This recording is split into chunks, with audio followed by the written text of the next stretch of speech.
Hoje a nossa entrevista é com o professor Jesus Garcia, do Departamento de Estatística de nossa universidade.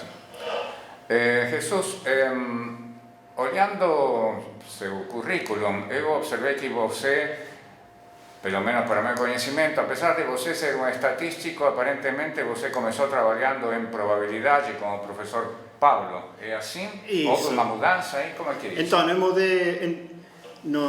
Quando eu cheguei para a USP, fui trabalhar com Pablo. Na verdade, quando eu comecei, eu fiz graduação em matemática na Universidade de Córdoba e eu tinha entrado para física. A minha ideia original era fazer física ou astronomia. Aí eu entrei na universidade, o primeiro ano em comum de matemática, astronomia e física. E aí eu decidi trocar para matemática. Eu não tinha ideia do que era matemática, e uma vez que eu estive lá, eu vi que era muito mais interessante do que eu pensava. Mudei para matemática e dentro do curso de matemática eu gostei da parte de estatística e probabilidade, eu fiz a especialização nisso. Mas quando cheguei a São Paulo, de pronto, São Paulo tinha o departamento de estatística enorme, tinha todas as possibilidades. Eu vi que Pablo fazia um tipo de física estatística e aí foi que eu decidi fazer o doutorado com ele. Mas então sua tese foi física estatística, probabilidade? Sim, sistemas de partículas. Então uma coisa no meio. Mas é probabilidade? Sim, probabilidade, sim.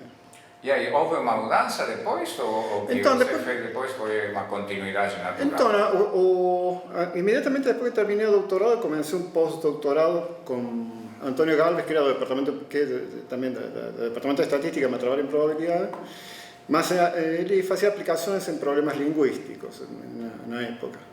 E aí eu comecei a fazer estatística nesse caso. Na Argentina também eu tinha feito estatística. Quando era estudante eu trabalhei numa empresa de consultoria e eu fazia essa estatística para os problemas de probabilidade e estatística, eu trabalhava para eles. Então eu tinha uma certa afinidade com as aplicações em estatística. Aí, uma vez que eu entrei no projeto do Antônio, eu comecei a trabalhar em inferência. Então, neste momento, sua área principal de trabalho são esses problemas de linguística, relacionados com linguística? Então, minha área principal é inferência em processos e eu usei isso trabalho com linguística bastante, com o pessoal aqui do Unicamp da linguística, por exemplo, e então trabalhei em várias coisas diferentes de processos estocásticos para linguistas. Então, podría ser lingüística computacional, también se podría llamar, o inferencia en lingüística. ¿Y cómo es que eso? Porque para alguien que no conoce resulta extraño que tenga a ver con la lingüística, con la matemática y la computación. Entonces, a gente tinha vários tipos de dados diferentes. Então, um dos tipos de dados que mais tínhamos era sinal acústico de fala, pessoas falando frases de diferentes línguas, e você tinha que extrair uma certa informação sobre eles, uma informação meio misteriosa que era o ritmo da fala. Que os linguistas, eles conseguem, ouvindo, eles conseguem distinguir, por exemplo, a diferença de ritmos, ou captar que tem uma diferença de ritmo entre uma língua e outra, mas não tem, se você grafica o sinal acústico ou faz alguma análise, não tem uma coisa no sinal acústico que indique qual é o ritmo. Então a gente trabalhou em obter uma forma, uma metodologia mais ou menos automática como para dizer se todas as línguas estão no mesmo ritmo ou não. E aí usamos, por exemplo, do sinal acústico fazíamos um espectrograma e fazíamos a entropia relativa entre columnas diferentes do espectrograma. Então usamos probabilidade, estatística e processamento de sinais para nesse caso. Outro caso é, por exemplo, textos escritos. Então os textos escritos são dados discretos e a gente modelava com cadeias de Markov, só que a gente teve que inventar modelos novos de cadeias de Markov para modelar isso corretamente e extrair as informações que precisávamos. E é muito interessante porque, por exemplo, o próprio Markov ele inventou as cadeias de Markov para processar textos, para fazer modelos sobre textos escritos. Então, é meio que a gente voltou às raízes disso. Mas e que tipo de resultados você obtém aí? Ou seja, qual é a informação que você obtém sobre textos escritos usando a estatística? Então, um dos melhores resultados que obtivemos foi encontrar as diferenças entre o português europeu e o português brasileiro. O português, em algum momento eles se diferenciaram e não fica muito claro a diferença de ritmo entre as duas línguas. Tem muitas controvérsias, inclusive entre os próprios linguistas. E a gente fez um trabalho de forma automática, digamos, os textos são processados de forma automática, texto que se escolheu mais ou menos ao caso, então tem eles não dependem da opinião de um especialista na área, e a gente conseguiu encontrar as características rítmicas relacionadas com uma estrutura de árbol de contexto de um certo tipo de cadeas de Markov. Mas isso com o texto escrito? Com o texto escrito.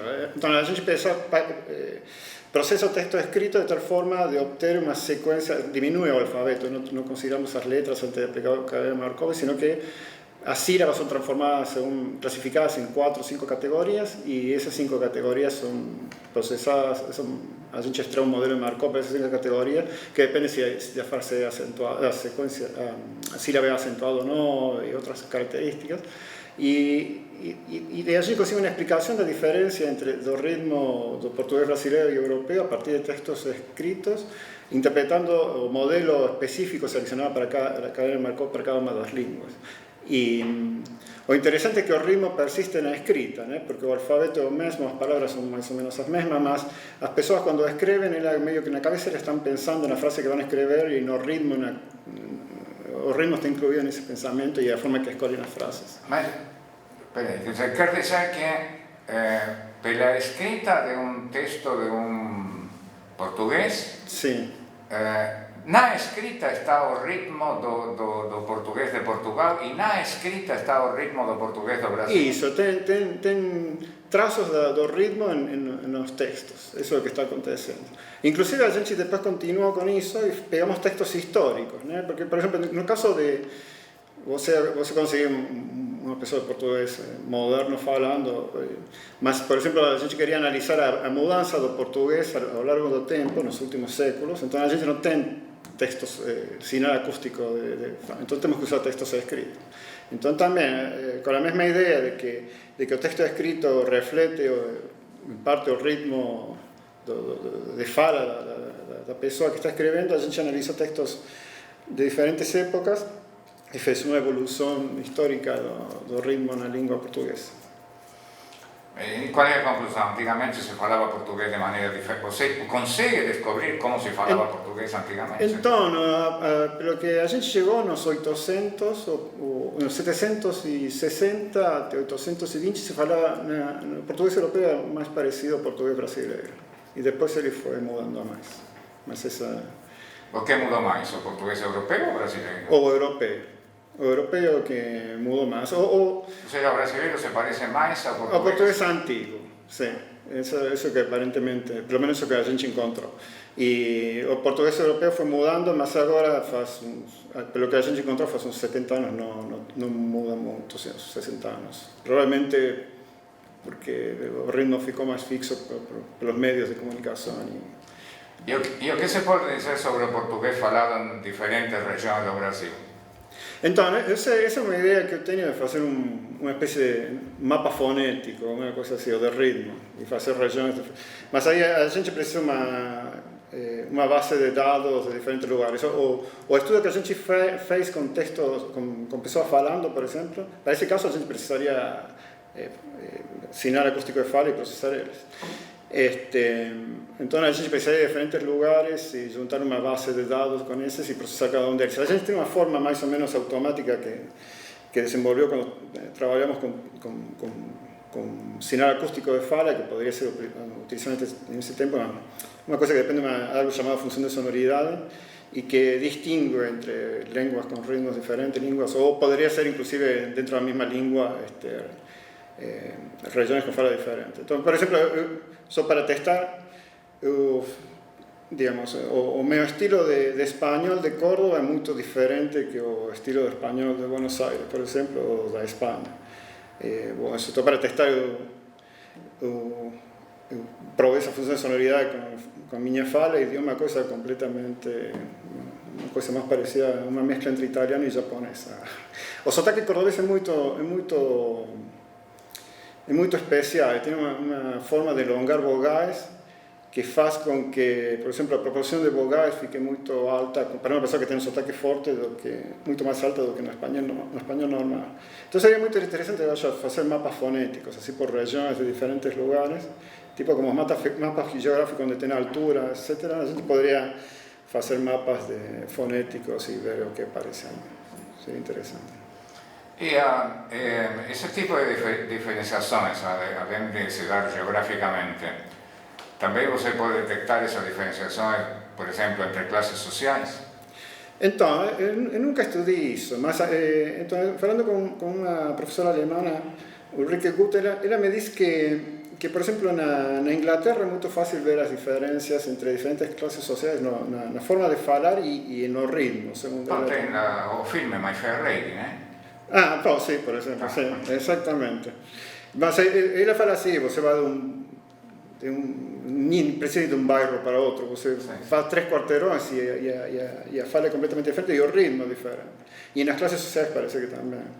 Então, seria interessante fazer. Então, o sistema automático que a gente tem, digamos, se tivesse uma boa base de dados, a gente poderia fazer uma coisa interessante. Isso é uma coisa que temos que fazer ainda mais. O resumo do progetto no qual você agora está falando fala da linguística de Chomsky. O que tem a ver Chomsky com tudo isso? Então, basicamente, ele fala de uma linguística com um modelo por trás, digamos. Tem uma grande quantidade de linguistas que eles acham que não tem uma coisa assim tão matemática com um modelo por trás das coisas. E bueno, eso gera un conflicto entre diferentes áreas. Entonces, cuando se va a veces con un modelo matemático, tem algumas pessoas que não olham isso muito bem. Eles acham que é uma coisa que você tem que estudar cada indivíduo, basicamente, em particular, e não generalizar. Então, ele ajudou porque ele tem esse pensamento. Mas isso tem a ver com aquela história da gramática universal? Exactamente. Entonces, a ideia seria, por exemplo, você encontrar um parâmetro que na gramática universal te vai levando uma língua para outra, digamos. Isso seria uma coisa maravilhosa. Mas, por enquanto, está longe. O problema é assim, então, tem muita diversidade na fala, como a gente está falando. Você vai a Londres e diferentes regiões, mesmo muito perto, eles falam de forma que são muito diferentes. A vezes o ritmo, mesmo que a forma de falar seja diferente, o ritmo não é tão diferente. Mas, então, para fazer um modelo geral, onde todas as línguas caíssem dentro do modelo, a gente precisaria de uma base de dados muito grande e analisar isso. Por exemplo, a gente fez modelos baseados nessa função de sonoridade para, basicamente, línguas europeias e finlandês, que é quase que outra coisa parecida. Mas, por exemplo, se você tenta colocar coreano lá dentro, por exemplo, eu acho que as posições que eles ocupam não se sabe. O modelo tem que ser ampliado para incluir outros tipos de línguas que são muito diferentes. Então, a gente precisaria de uma base de dados muito maior para tentar fazer uma coisa universal e você mudar um parâmetro, passar de uma para outra. E há alguma luz que a gente encontre por esse lado para a evolução da linguagem das crianças, por exemplo? Então, na verdade, parte disto saiu de estudos, pelo menos a forma de medir as coisas saiu de estudos sobre como evoluía a linguagem das crianças. Então, por exemplo,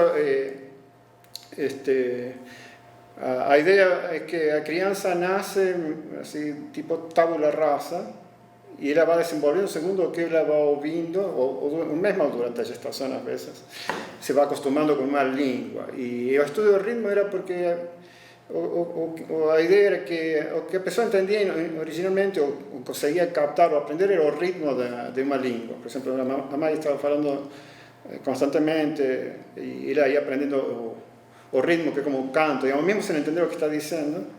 Então, um dos estudos originais e revolucionários, parece uma comissão, então foi pegar crianças e, por exemplo, um bebê de mãe italiana era exposto ao japonês o era exposto, y você veía como se alteraba, se a linguagem era mais ou menos a mesma com a que tinha sido criada, a pessoa quase não, digamos, do mesmo ritmo, ou a criança não se alterava, por exemplo, quando estava falando uma pessoa do mesmo ritmo. Mas se o ritmo era completamente diferente, você veia que ela começava a ficar nervosa, uma coisa assim. Eu acho que agora não dá para fazer esse estudo, fazer este franceses, mas na verdade, com isso se viu que tinha que o ritmo, aparentemente o ritmo, ou alguma parte do ritmo é captado pelas crianças e na verdade começa a formar começa a construir a parte cognitiva do ser humano aí no começo. Mas o ritmo aparentemente é captado muito no começo mesmo, quizás durante a gestação, e eles conseguem distinguir as crianças, os bebês, digamos, o ritmo, quando você tem uma diferença de ritmo. Pero que yo entiendo, por ejemplo, en Piaget, digamos, hay una tendencia, en Piaget más o menos a evolución que le pensa la linguagem das crianças é uma coisa bastante determinística. Há discussões sobre isso? Tem gente que pensa que não é tão determinística assim? Como que é isso? Então, eu não sei do assunto, mas tem muitas pessoas falando disso. Então, tem pessoas, por exemplo, que eles fazem... Então, tem crianças que quando são pequenas, elas são mudadas de um lugar para outro e aprendem outra língua e eles veem, por exemplo... Eles acham o ritmo como algo fundamental, muitos linguistas. Então, por exemplo, esta professora alemã, Ulrike, ela, por exemplo, estudava o ritmo na fala de alemães que tinham aprendido, quando eram crianças, moravam na Inglaterra, por exemplo, e falavam inglês originalmente, e depois eles tiveram que mudar para o alemão. Então, ela descobriu que eles falavam alemão com ritmo inglês, por exemplo. E también o resultado inverso también era verdade. E também tem um grupo de pessoas que estudavam, por exemplo, o problema da percepção do ritmo. Acontece que, digamos, a gente não capta o som, digamos, o ouvido capta o som, mas o cérebro, ele processa o som antes da gente começar a tirar conclusões acerca do que estou ouvindo. Então, por exemplo, os japoneses, no final, eles não conseguem, o idioma, na língua japonesa, você nunca acaba uma palavra em uma consoante. Então eles adicionam uma vogal no final. No português meio que acontece o mesmo no português brasileiro, mas eles não ouvem essa... Por exemplo, se uma pessoa japonesa que sabe falar, que morou muito tempo em outro lugar e sabe falar japonês cortando uma vogal no final, eles fazem falar uma frase em frente a um nativo japonês que não tem essa experiência, ele ouve a vogal no final mesmo que não esteja pronunciada. Então, tem uma programação assim de quando você é muito pequeno que faz com que é muito difícil de revertir, que o próprio cérebro já filtra as informações e produz algo, digamos, da informação que ele capta ou que chega na sua consciência é algo similar, mas que está dentro do contexto de referência onde a pessoa mora, digamos. Então, isso também complica essas coisas da percepção do ritmo. Mas, então, eu não sei exatamente desse assunto, mas tem muitas pessoas que falam disso e é um tema importante.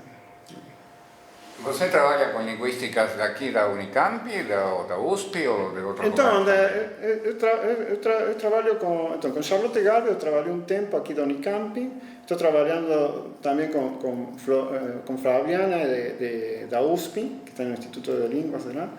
E, bom, até trabalhei com muitas pessoas acá também da Unicamp, da linguística. Ultimamente, estou trabalhando também com um grupo de médicos em um problema diferente, mas a gente está usando algumas técnicas desta aqui, de São Paulo, do Instituto Lucy Montoro, onde a gente está... O problema é completamente diferente, um problema tem certos... A pessoa tem, por exemplo, um AVC, ele tem que fazer reabilitação, e ele precisa, antes de fazer a reabilitação, você precisa conferir qual é a gravidade do problema, exatamente onde está localizado. Por exemplo, tem um problema em um braço, e eles têm um sistema digamos, um especialista tem que ir, fazer a pessoa fazer exercício, preencher um questionário onde estão os diferentes problemas que ele pode ter e o nível que tem cada um deles. E uma tarefa muito complicada, leva horas para um paciente, ou vocês são poucos especialistas, por exemplo, se o paciente é de alguma região do interior onde não tem uma representação desse hospital, ou não tem um médico especialista nisso, ele tem que ir para São Paulo. À medida que ele vai fazendo a reabilitação, você tem que testar se ele está funcionando corretamente ou não, então tem que fazer de novo isso, é caríssimo. E, por exemplo, como tem tantos tipos de lesões, você tem muitos tipos de especialidades diferentes. Então a gente está tentando modelar esse. Então eles têm um sistema. Os próprios médicos se acham que o formulário que eles preenchem é redundante e que você tem relações entre essas variáveis entre si. Então a gente está trabalhando um problema de reduzir esse número de variáveis nesses formulários para fazer uma coisa mais curta. E outro assunto, eles têm umas máquinas com robots, vamos supor. A pessoa, no lugar de fazer faz a entrevista com alguém, mas no lugar de fazer as medições de forma clássica, dão uma tarefa para ele fazer na computadora. Por exemplo, o problema no braço, eles têm uma coisa que é como se fosse uma palanca, como se fosse um mouse, ele tem que fazer uma tarefa no computador e o sistema produz resistência e dificuldades, e eles midem a dificuldade que ele tem para realizar a tarefa para, dessa forma, tentar ver qual é o grau de dificuldade que ele tem no braço, vamos supor. E, então, como esses são sistemas que não são estándares, digamos, se isso funcionasse muito bem como aparentemente funciona, eles não precisariam, não seria tão caro, digamos, o tratamento de cada paciente. Você poderia conferir o estado do paciente de uma forma muito mais fácil e com uma pessoa que não precisa ser um especialista com doutorado na área, etc. E então a gente está estudando também a relação entre os resultados do usar aquele robô, aquele sistema informático, com o do especialista puro. E também estamos usando técnicas, aunque parezca estranho, parecidas. Por exemplo, a pessoa vibra, você vê uma certa inestabilidade aí que você consegue pegar usando entropia ou entropia relativa ou comparações desse tipo. Então, tem muitas aplicações. Isso você faz com médicos daqui da Unicamp? Então, isso é com os médicos da USP e do Lucy Montoro, de São Paulo, do Instituto de Reabilitação. Você se qualificaria atualmente como um estatístico aplicado ou como uma coisa mais mista? Então, eu acho que é uma coisa mixta. Então, nós desenvolvemos coisas novas, mas normalmente basado em algum problema prático. Então, por exemplo, eu trabalho muito com Verônica aqui, Andrea González López, do Departamento de Estatística. A gente estendeu a famílias de modelos de Markov para hasta o máximo possível, vamos decir, modelos indexados por particiones o espacio de estado, y ellos tienen todo eso basado en los problemas lingüísticos, básicamente, ¿no? A gente precisava de informações que os modelos que estábamos usando en este momento no conseguían dar. Y para este problema da comparación entre os estudos feitos con un especialista y otro feito con auxilio de informática, a gente desenvolveu un teste de hipótesis que... O problema é que os tipos de dependência que temos que medir não são lineares e os conjuntos são muito pequenos. Essa é uma situação que é muito ruim em estatística, mas... Então, na verdade, a gente fazemos duas coisas. O desenvolvimento teórico vem de uma necessidade prática, digamos, um problema real. Há uma interação entre eles. Exatamente.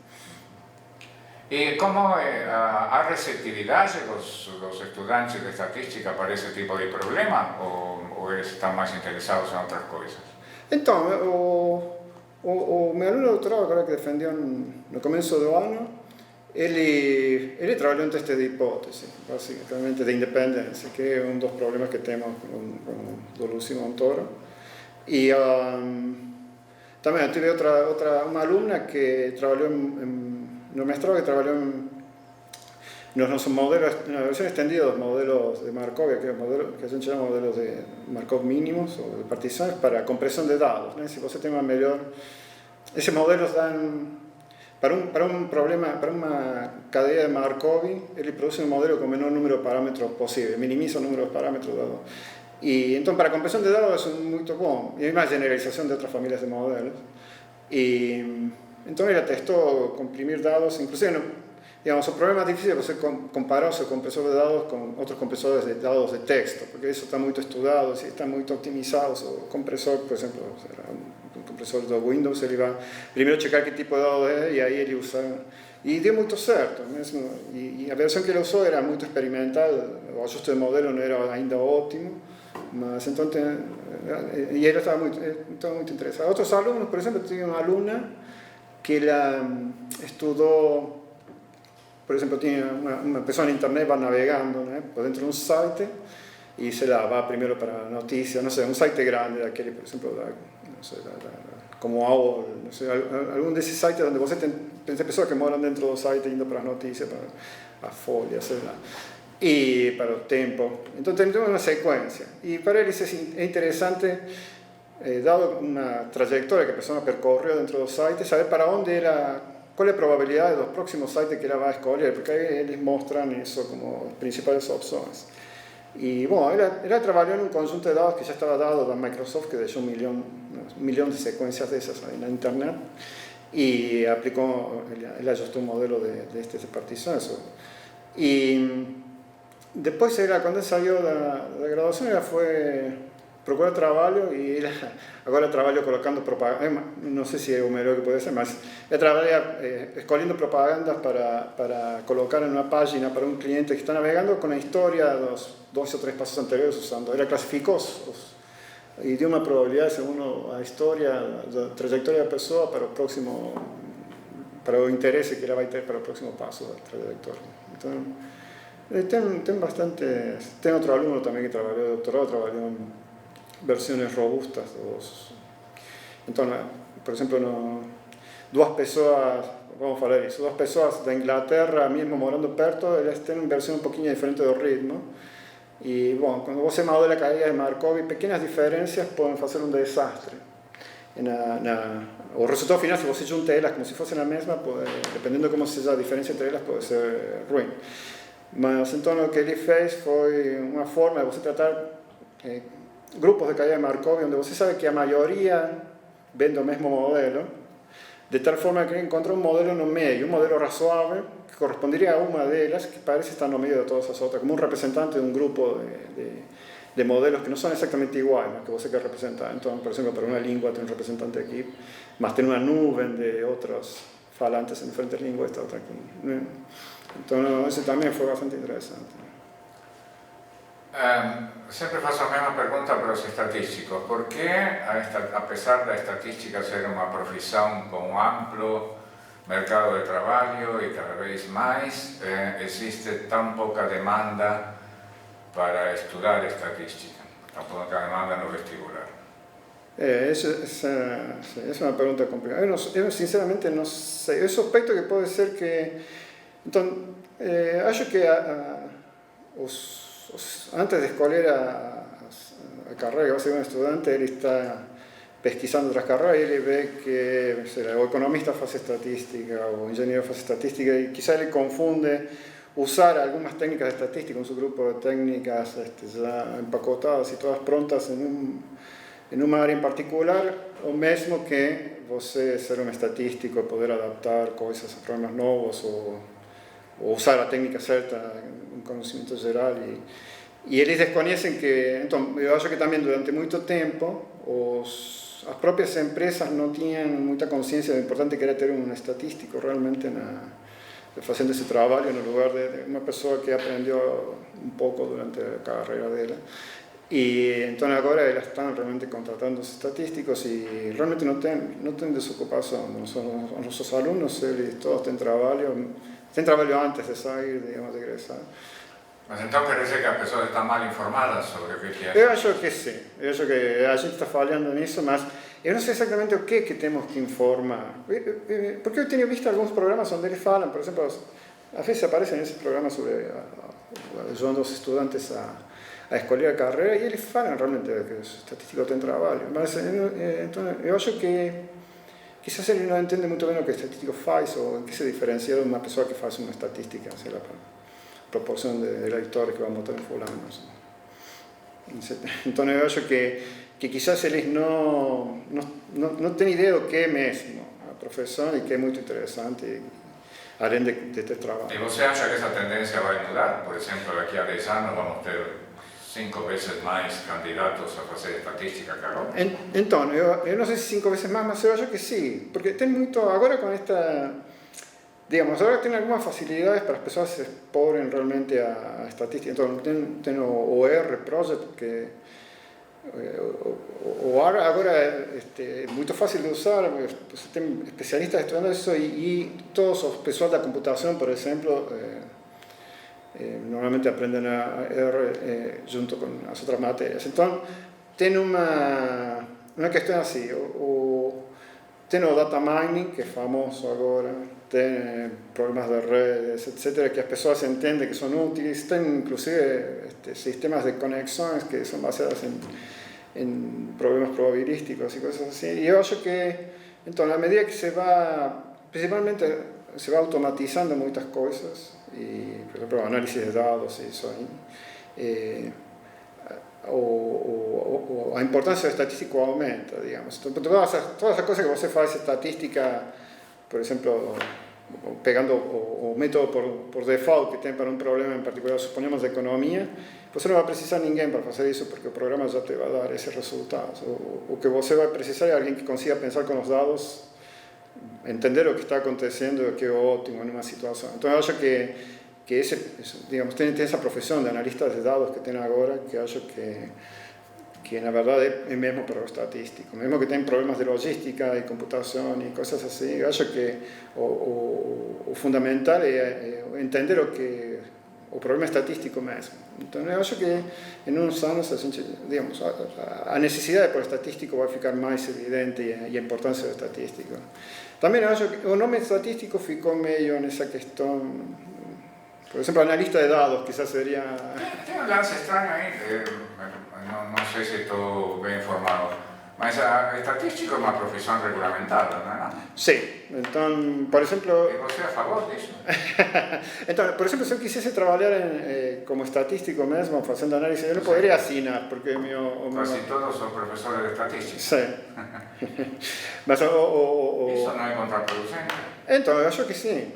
Entonces, você vê, na prática, então, eu acho que é uma coisa que ficou meio para trás, assim, na minha opinião, porque você tem pessoas da computação fazendo coisas estatísticas o tempo todo, eles só não conseguem assinar como estatísticos regulamentarmente no colégio, não sei.